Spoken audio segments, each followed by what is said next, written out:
2025 real estate investing, it's off to a fantastic start, at least for my students. Over $5 million made this month from my students, not from me, from my students collectively. So if you are one of these sourpusses that think that just because the economy may be down in some areas that it's over, it's not true. I've been investing for 44 years. I've made money every single year that I've been investing, and that's for, like I say, 4 decades. And, my students get it, and other people get it. And if you close your eyes to it, or if you end up following a fake guru or a fake billionaire, and there's a bunch of them out there, then you're going to lose. You have to do your due diligence. Like my name's Tom. I've been investing for over 40 years, and I buy all the kinds of properties that that you drive by every day. It doesn't houses, offices, commercial buildings, whatever. And anybody wants to call in, you can call in right now if you like to. Let me get the number up here. Where is that number? Anyways, I have not gone live actually for quite some time, by the way. There it is. There's live call. There's live call right there. There's a number, 484-866-7929. You see all these signs behind me. You see the clearance sign, the no trucks, the old phone, my old bags that I used to use as a carpenter. The pickup here, the for sale by owner, the neighborhood meeting, walk to the rear, the private property. All these have great significance to me in my adventures over the last 40 years. And now my students, they're making their own. They really are. It's really fantastic to see the progression of my students going from making tens of thousands to hundreds of thousands to $1 million in a single year or two. And now I've got guys making multiple millions of dollars on a single transaction. And I know a lot of you think, oh, yeah, that's impossible, that can't happen to me. And you're wrong. It could happen to you, but it probably will never happen to you if you don't take time to find a good mentor. These are students back here, and one of my students here, Rich, again, he's made probably at least $4 million now. $4 million, okay, $4 million. And a lot of people, again, they can't even grasp it. They look and they go, oh, wow, that's just, it's just bigger than they can imagine. It's bigger than they can think, and it's a shame because it really is out there. And my students that are in the class, they do know it. So anybody want to talk about anything, you go. There's the phone number there. We can talk about any kind of real estate that you're in, the problem that you have, whatever. I welcome anything. Any challenge you got, I'm happy. You want to ask about any particular kind of property, I tell people I bought just about everything. So if you want to challenge me on that, you're more than welcome to. Normally I do a Thursday night, I do a webinar. I've even kind of scratched that for a while. I think I'm going to take more time off this summer. And, I was talking to Manny Koshman or via text. He's so sick of all this fake guru garbage. He closed up. He said, not doing it anymore. He's not going to do it anymore because he's real. He's real, and I understand where he comes from because it's like being in a swamp of garbage. So many people claiming to be billionaires or alluding to be billionaires when shit, they don't have it. They never done it. Alluding to having experience that they don't have, expertise that they don't have. Have a sales team, their team of sales guys that overpromise while they underdeliver because they can't, but they can only underdeliver. When you don't have experience, you don't know what the hell you're doing. It doesn't matter where you fall in line. Those watching, you got anything on your mind, just write it in or I'll call in. And I can tell you right now, if you want to get somewhere, you got to take yourself out of your comfort level, right? You got to just have some balls and stand up once in a while. A lot of people won't do that, and look, one of my students, I mean, shoot, he's got property I'd be proud to have right there. There's beautiful retail center, another beautiful kind of a retail flex next to it, and this is super real stuff. And if you don't take time to look into it, you're never going to know about it. If you jump into these trends or jump into, whatever trending bullshit, the sub-2 garb, or this, or Brandon, what's his name? Brandon Turner, a guy that did bigger podcasts He was a front man for bigger podcasts, interviewing people that had done some deals. Well, great. It doesn't make you a millionaire. It doesn't make you a billionaire. It doesn't make you experienced. But yet he put a deal together. I guess he promoted Open Door, which has miserable ratings from what I've seen. People very, very upset that they ever invested in that, and they did so because of Brandon. And so, again, buyer beware. But if you don't have the brains to discern, real from bull, then you're in trouble anyways. You're just in trouble anyways. And that's one of the reasons on my channel I seem to attract really smart people. And unfortunately, the masses are the asses. So there's a limited number of smart people out there per 100 that you reach. And so as a result, I do fine with the mentorship, and I've got great students. I'd like to reach more, but I just don't even know if there's that many people out there that are that smart. The people that are in my class are self-motivated. They're successful. Many of them, or at least they've got great common sense. The younger they are, the less money they have, usually, of course. But the older guys that have been in business for a while, or have a good job, or they're good salesmen, or they understand, they've lived some life. It really, really does make a difference. So anyways, let's jump around. I don't know what you guys want to look at. We can do a fake guru review. I'll do anything right now. I don't care. We can go in and we can look at, let's look at stuff that's for sale. We'll look at Houston. I don't want to get too close to where I'm looking right now, which is not Houston.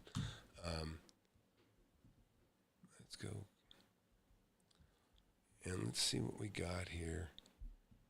Interest rates have dropped some. Also, I just interviewed my banker, one of my bankers, just a little bit ago, and I think it's going to be a nice interview for you guys to watch that don't know much about banking or bankers. Did you guys test this? See if you can hear me? If you would. Anyways. So right now, every time when you go in here on LoopNet, they always push the auctions first. Let's go in here and take a look. Let's just draw an area. Let's try this area right here. And we'll go in, we'll just kind of, I'll be honest, man, I'm loving industrial more than anything right now. I have a lot of industrial property. And it seems to be going at a premium. And in some cases, I find it to be less trouble than retail, which I love my retail too. But so look at here, here's a flex building, 2.5 million. That's ridiculous. I can't pay $250 a foot. I can't even imagine that making any sense. Here's another one right at about the same. It's got a 60,000 square foot lot, so we got about 1.5 acres of property here. So this one could be interesting. You can see all that extra property there. Maybe you can't see it because of me. Let me get myself out of the way just a little bit. I'll put myself in the middle of it. Let me get this chair out of here. That looks a little odd. This one out of here. That also looks odd. Yeah, maybe, I wonder if 10th grade dropout, if you're in there if you're watching 10th grade, why don't you call in, bud? I like 10th grade dropout. He owns a couple 100,000 square feet of industrial properties, and a very smart guy, and very successful, about the same age as me. But so let's look at this, though. So see, it's got a big lot. Sometimes a big yard, man, that is gold. I was actually looking at something in Taylor, Texas, and it was about 45,000 square feet. It had a lot of good stuff going for it. Location, a little bit iffy. There was some access issues, but it did have a lot of the things that you do look for. And so let me just show you what some of that stuff is. Whenever you're going to get a piece of industrial property, you really want to look for three-phase. You want to have three-phase electricity, right? You can't always tell if with Google, but you can also look at if they're smart enough that they put it in the description. But power is super important. You got to have plenty of power for an industrial building. You're not going to be able to run any big machines. And so when you're looking at an industrial property, a couple of things to keep in mind. You need to know the ceiling height, right? The ceiling height is very important. The access to it, generally a warehouse, you want to have access on both sides. You know, we can look at this one in Google Earth too if we want. Get a little better look at it. Let's see what the address is here. Let's just check it out here. 8403 Bassett Road. Brother. Let's take a look.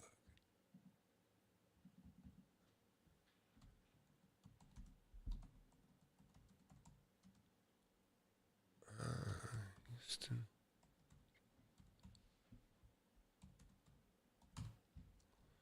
Let's see if we find the same property. Yeah, I guess that's it. Is that it? Let's take a look. 8403. Oh, my bad. Slightly off. Slightly way off. Okay, so let's take a look at this. So this property here, and I jumped over to Google Earth to look at it, and this is kind of how I look at a lot of things. It's got good access all the way around the building, right? You got access on two sides. You got, a front office, a little bit of parking. This has got a fantastic piece of property around. It's only, like I said, it's only a 10,000 square foot building, but look what you can do, right? You've got all this stuff in the back. You see all this stuff, and one of the things that you'll end up encountering when you get properties like this, see, look at this. This is all these cars. They're a little tighter on that stuff, especially in some areas. They won't let you even do it anymore. But if you've ever had like a gas tank back here, that sort of thing, if they catch wind of it, they find out, they'll ask you to do a phase 2 environmental, dig up the ground and check out and see what's in there. But I was getting to power is what I was trying to talk to you about here, is you want to make sure the building's got plenty of power. So I'm looking around here just to see where the power comes in on this thing, right? Nope. Now, it doesn't mean it's not in there, but because Google Earth tends to hide the telephone poles, because what I'm looking for is, I'm looking for 3 transformers on a pole nearby, or if I could see the wires coming into this place, maybe coming in underground, then I could also look for it that way. But we'll just go ahead and rely on what what these guys put in here. Yeah, you can kind of see some power. I still don't see 3-phase. Let's just check. We'll see. Maybe they even listed it. I don't know.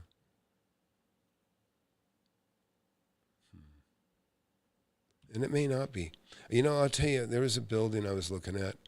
It was perfect. It would make a perfect retail building. Actually, could have been used for several different things, but it had no power.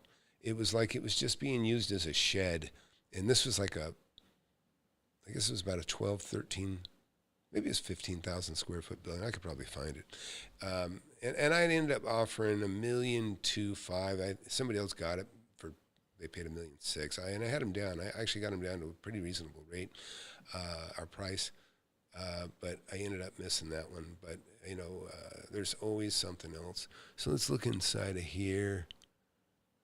I don't see any big power. I mean, we'll go back and look at the listing itself, see what they wrote in here.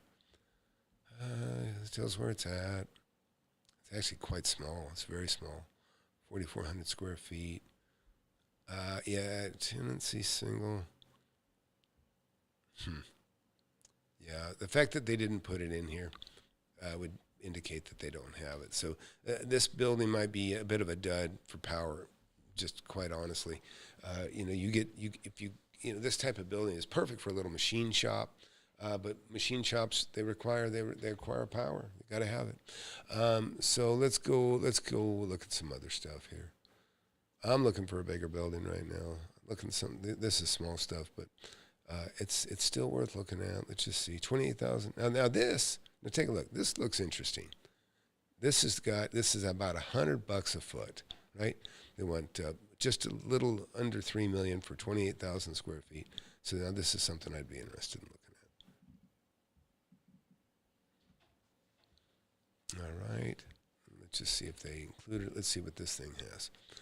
600 square feet of office, eave height 20 feet. Wow, that's nice. So it's 20 feet, just right here. So the significance of that, you can kind of tell by the amount of space that's above this door. The significance of that is that you can put your racks twice as high as you could in a building of a smaller size. So you've effectively doubled the footprint of that building. So you can hold a hell of a lot more. So this is actually quite interesting. Now, I don't know South Houston particularly well, but if this was near me, I would buy it. I can already tell you, I would buy it. Now, I'm still going to look for power, but let's see what they say about power. Grade level door, 2 14x4 dock well doors. So they got some, it said dock well. Maybe that's on the other side. Let's take a look. When they say dock well, I think they're talking about a subterranean. Oh, okay, see, I guess this is it here. If you look over here in the corner, you can see that it's down, it's cut out.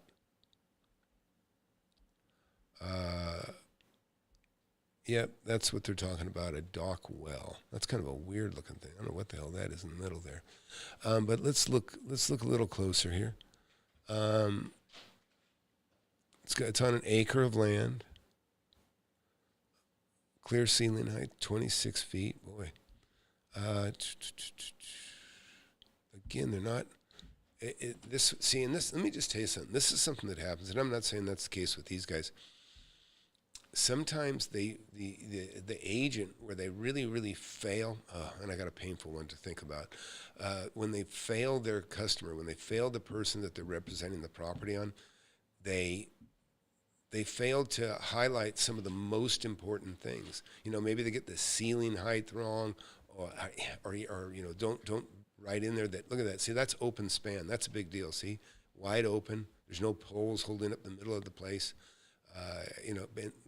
This actually is really nice. I love all this concrete, too. This is really great. I actually may take a look at this one, even though it's a little bit further away than I want. Oh, it's got a big-ass fan. See that? That's what we call a big-ass fan. That's actually a company here in Texas. Wow. But the power, I still haven't seen the power. And see, if there was any significant power in here, one of the things I would want to do right away, if I was listing this, I would take a picture of the panel. I would show how many, how many boxes are, how many amps there are, how many breakers there are. I would show that there's power all over the place. And maybe it's in here, but maybe they failed the tenant. I'm sorry, the owner of the property in this representation. I don't know. Now, this only rents for 78 cents a foot. That's interesting. Just call it 80 cents a foot. So that, is, what does that come to? That's like $9.60 a foot a year. A lot of people talk in terms of footages by how much for a year. Would you write, Angel? Tom, what's the ratio of responses do you get from letters? It varies. It varies. It can be, 5% is actually a pretty good rate. But sometimes you get 100% if you just send one letter. If you do some real good cherry picking, which is important to do also. You're not limited to any one thing. So anyways, I just sharing and showing this stuff. Anybody out there watching, got any questions? And I don't care, industrial, commercial, whatever. I'll take any question you have, do my best to answer it. But this is a pretty nice little, it's a nice looking building. It's a nice property. Like I said, I wish that was within 30 minutes of where I'm sitting right now, but it's not. But that would be one that now look at here. Now here's 12,000 square feet, 925,000. That sounds like a good deal per foot. Now it looks like it might be broken up into several little properties. That may not be so great for me. $850 for 6,000 feet. I think what we'll do is we'll jump over to San Antonio from here and take a look. But this stuff, they're 100-ish a foot. And when I was buying property originally, it was like 40. You pay $40 a foot, and you'd get 40 cents a foot for commercial industrial. And I'll tell you, it's a wonderful property to have. When you have some of the virtues are the best things about commercial industrial property, particularly industrial property, is you have no carpeting, you have nothing to take care of. You just simply have a big giant building that's opened up for people to make money building things and doing things. And that's my favorite customer, to be honest. I love industrious people. And that's why. So, I don't know. Let's take a look at this one. This one's got some it's on. It looks like it's right on a street that may or may not be good. It's got a little bit of parking. Clinic of San Angel. Let's see if they can define how much property's there. Oh, B-Rad wrote, what's your opinion on investing in residential properties in central and southern Illinois? I don't have any particulars on that particular area, but I'm game with anything. The only thing I would tell you to stay away from, if you end up having one of those neighborhoods, where they have houses that, like a sea of homes that are empty, like Washington, D.C., and there's some other places that have just been beat to shit and run to hell, where, there's just blocks and blocks of empty houses, and then every once in a while one's occupied. Forget it. Even if somebody gave it to you, it could be a loser for you, right? When you have houses that you can buy for $40,000-$50,000, and I'm not saying you can't, you can give me more detail, I'll take a look. And maybe we'll just jump over to it if you want. But B-Rad wrote, what's your opinion on investing in residential properties in central and southern Illinois? Again, there's good areas and bad areas everywhere. I can tell you when I was in Compton, California back in the 80s, and I didn't invest there, but I looked at investing there. And it was a little old black guy, Mr. Brown, little black man, worked at a liquor store. And I pulled into their, basically a liquor store. It was a corner. You had previously been a gas station, had chains, expandable chain closing over the front of the place, but it was wide open. And before I could get out of my car, me and my buddy, before we could even walk in, he come running out of that store, walking 2 or 3 times the pace we were, so he could catch us before we came inside. And he said, first thing he said, he goes, "You boys must be lost." And we're looking at each other, and we laugh. We go, "Why? What's up?" He goes, "What are you guys doing here?" And I think what he meant was, we look like snowflakes in an area that was filled with black folks, in an area that was riddled with crime. This is Compton. And so we get to talking, and he says, and I say, we're here. We're looking at some property that's a tax sale around the corner. And he goes, listen. He goes, "I was a fireman for 40 years. My best friends are white." He said that right off the bat. He goes, "Fireman 40 years. My best friends are white." He goes, "My friends invested in the white neighborhoods. I invested here." He goes, "My friends are millionaires." He goes, "I'm working in the liquor store." Okay, his point was, and then he actually really made it clear. He said, "Listen, don't buy black." He goes, "If you buy black, your money will turn black." And that's coming from Mr. Brown, a black man that was probably about 60, 70 years old at least at that time. And he was just telling us, yeah. And this is one of the reasons, it's very, very difficult, in a lot of the areas that are primarily all black, there's a lot of problems. That's where you get a lot of you see them burning shit down when there's, somebody gets arrested or they don't like, or like the George Floyd or, a Staples Center in Los Angeles, something happens that, and then people whip up, the media whips it up too, there's guilty to anybody. And next thing you know, you got a riot and shit, somebody that put their heart and soul into, building a building and having a business, all of a sudden it gets burned down because some people are pissed off. It's an excuse to, run into a Walmart or whatever and just start stealing shit, and it destroys it. And so what happens is all these little things that are so good for an area are gone because the businesses can't renew. Nobody wants the insurance. You have and then the people in the area, a lot of them think unfairly, to be honest, they think, oh, well, the banks won't loan in this area because they're prejudiced. Well, they're not prejudiced, they're just being smart. They don't want to fund a building that just got trashed and burned and robbed. They don't. It's a high risk. Insurance company doesn't want to insure it because and this can be for other reasons too. But they don't want to insure it because they already know there's going to be a claim filed on it probably first month that they're in. And so these are the things that really make it important. There's bad neighborhoods everywhere. I'm kind of getting back to your question, B-Rad, is there's good and there's bad everywhere. Don't want to invest in a bad area, and so that's super important. And then, so can you just build up the electrical panel to 3-phase?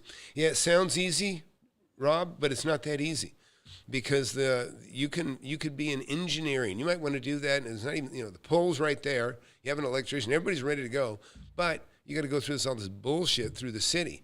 And so then what happens is it might take you a year to get permission to take power from 20 feet away and put it right there in the corner of your building. So that's why you really got to have that already installed. And believe me, they want to almost look up your rear end anymore to do such things, because it's just ridiculous. What are you going to power here? What are you going to put in? What are you can't even add the power for a future need. They want to know what, like, you have to have a reason. Like, do you have an oven you're putting in? Do you, what are you putting in? Whatever the equipment, they want to know what you want to power. And if you don't have anything that you need to power, they're like, nah, you forget it. They're just not even interested. So back to B-Rad, 314 North Pine, Nokonis. Your thoughts? I'll take a look at it. You bought this for, oh shit, 5,500. Wow. Let's see. You bought a tear down, is what you're telling me. But let's take a look at this. I'm gonna grab this address, and let's go take a look at this for B-Rad.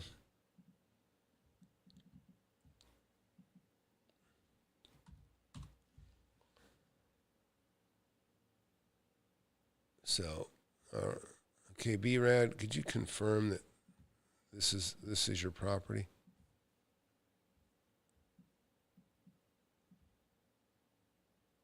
Okay, it's been flattened.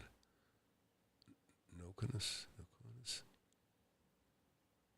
That looks like it. Yeah. So B-Rad, if you would please confirm that this is your property. I'll get myself out of the way here. Right here. And we'll go ahead and take a look at it. Let's get on the ground, look at it, right? And then also what I'll do is I'll go ahead and pull up, let's take a look. Oh, it's a little house, yeah. Place next door looks good. Oh, yeah. Yeah, I mean, there's little places like this, even in Austin. I remember, years ago, could have them for like 140,000. Now they're worth like 600. If that's the place you got, I would say you did a fantastic. If you got it for, you wrote $5,500. Wow. Why is it a teardown, Brad? I don't see a teardown here. I see a fantastic flip you can make some money on. Of course, I'm not inside it, and let's just go ahead and take a look at. Let's go ahead and go to Zillow.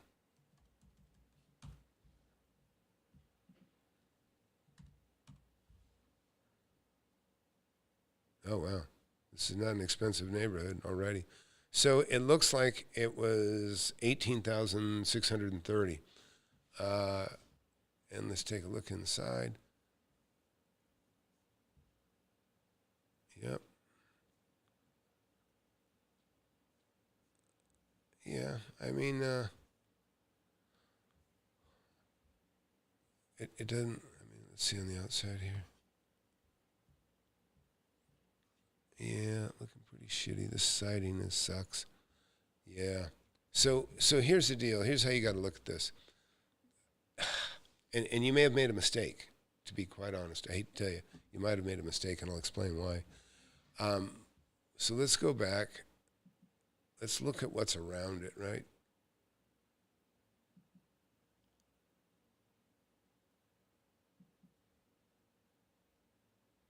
This address.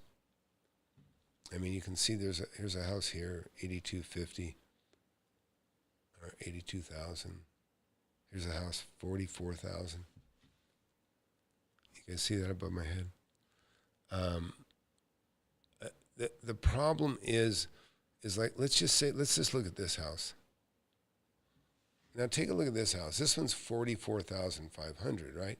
Now, let's look inside.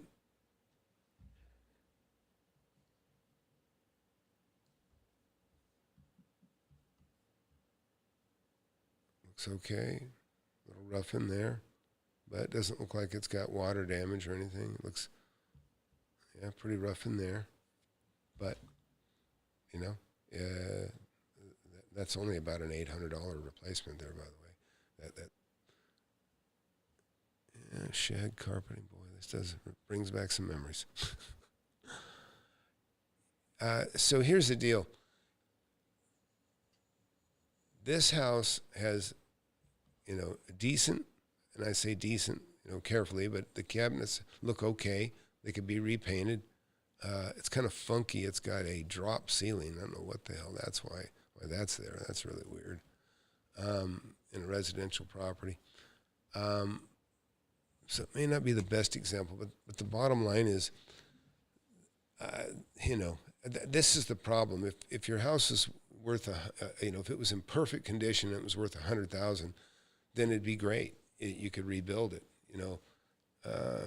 Floor joists are shot, roof shot. Wow.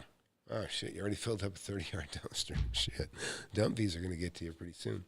So, the problem, B-Rad, is that if you built a brand new home there, let's just say you built let's say you got the lot for free. $5,000 is basically you got a lot, right?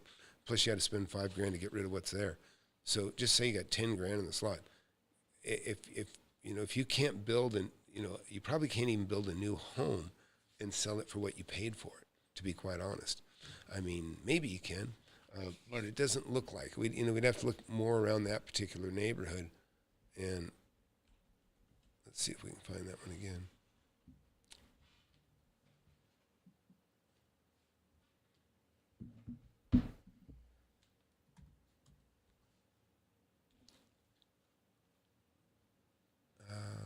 Let's see. So I guess this is it. So what I want to do is I want to know what the stuff's worth, right?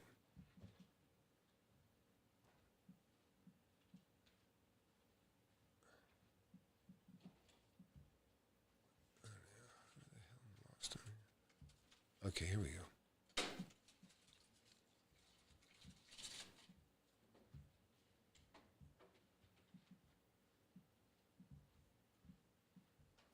So I guess this is your property. Maybe not so bad. I don't know. All right, yeah. So here's the deal, dude. I wish you wouldn't have bought it. If you were in my class, I would have told you don't buy this thing.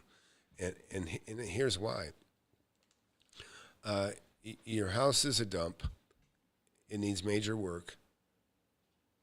And the house next door looks great. The place right next door to you, right next door, if you see this behind me, I don't know if you guys can see it or not. The house right next door to the house you have, it's worth $46,000.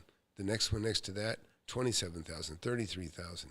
I mean, the most expensive house on the street, judging strictly by judging by Zillow here, is the one 2 doors down is worth 112 possibly. So now let's go take a look.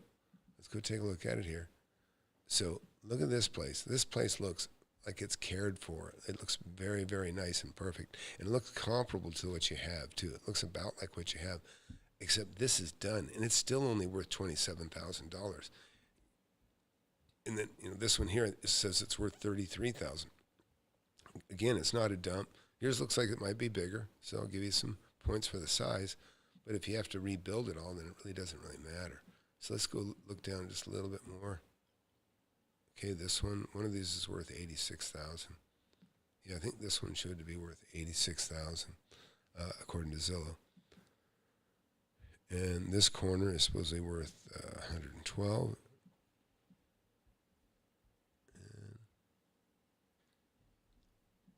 looks like it's about comparable size. Maybe there's some commercial, maybe. Prospects is at a school. I'm not sure.